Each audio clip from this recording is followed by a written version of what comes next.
Les Argentins qui descendent plus bas, qui sont un petit peu plus compacts. Ouais, c'est passé dans le dos, le centre, Doukas. Allez. Second poteau, Pavard. Benjamin Pavard. Oh, il nous fait une nacho. Non, ce n'est pas une nacho, c'est une Pavard. Et ça permet aux Bleus, sur cette frappe somptueuse, de recoller de partout. Quel match, quel match. 2-2. Ah, quelle frappe extraordinaire de Pavard!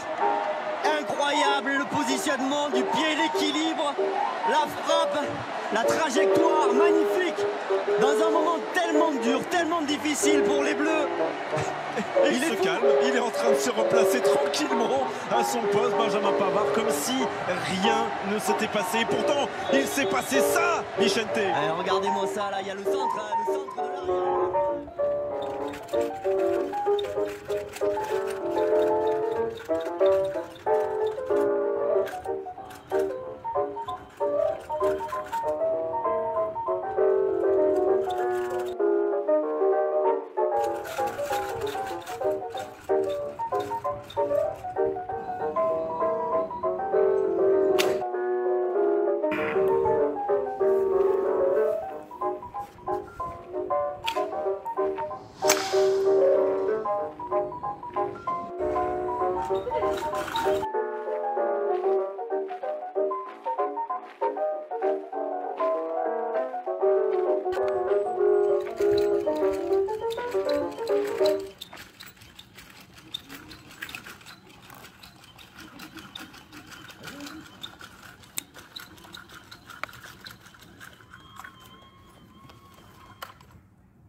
But your wheels ain't flying.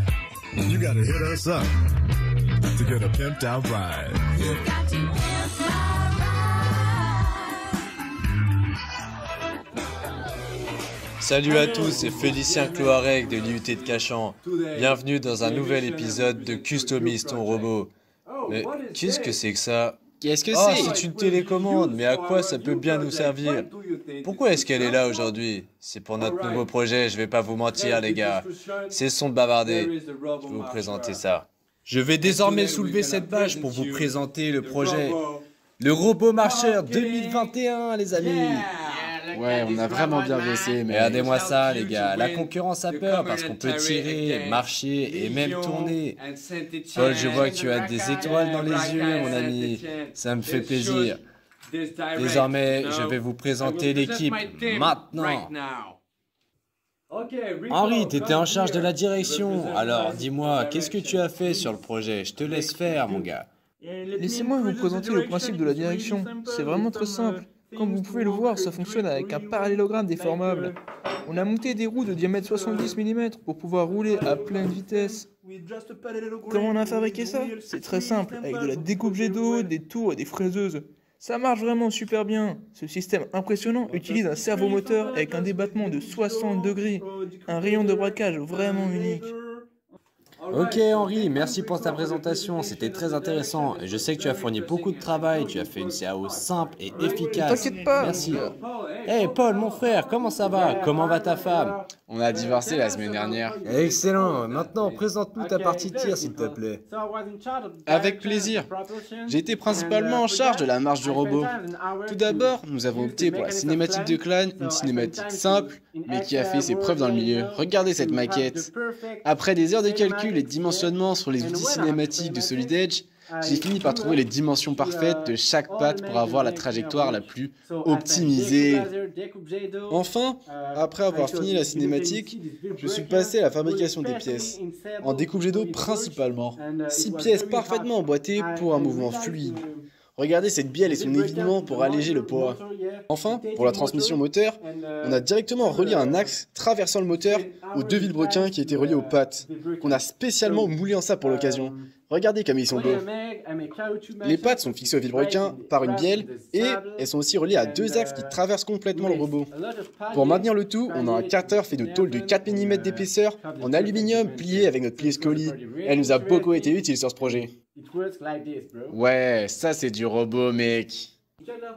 Tu parles beaucoup, Félicien. Mais dis-nous ce que t'as fait sur le robot. Explique-nous, ça a l'air sans sas. Ouais, en effet, je me suis occupé de la partie tir, ça a été mon job.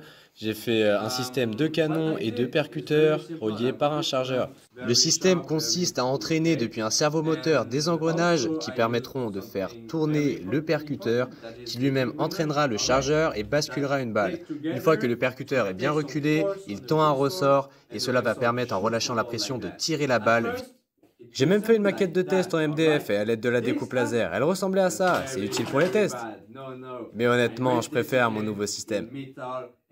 Mon système permet d'envoyer des balles une par une grâce à un chargeur et un percuteur. Je vous explique, pour les procédés, j'ai pu utiliser du pliage comme vous pouvez le voir, de la découpe jet d'eau, de l'impression 3D, de la découpe laser et j'ai pu thermosouder mon tube comme vous pouvez le voir ici. Ok les amis, comme vous pouvez le voir, nous avons essayé d'utiliser au maximum les machines de l'IUT. Une fois les pièces sablées et le montage réalisé, on se rend compte du travail effectué. De centaines d'heures, je pense, Henri. Ouais, c'était de la bombe. Nous avons respecté nos prévisions uniquement grâce à un travail d'équipe soudé. Et nous tenons bien sûr à remercier tous nos professeurs, Merci, Madame Monsieur Vasquez, Formandial, Monsieur Mercadier, Monsieur Stéphanie qui Mercadier, est juste Stéphanie. ici dans cette pièce. Représente Stéphanie. Ouais, vraiment toute l'équipe. C'était un vrai travail d'équipe. On a le plus rapide des robots. En tout cas, je vous remercie pour ce projet. Merci à bientôt les amis pour le prochain prochain But your wheels épisode. ain't fly. You gotta hit us up to get a pimped out ride. You've got to pimp my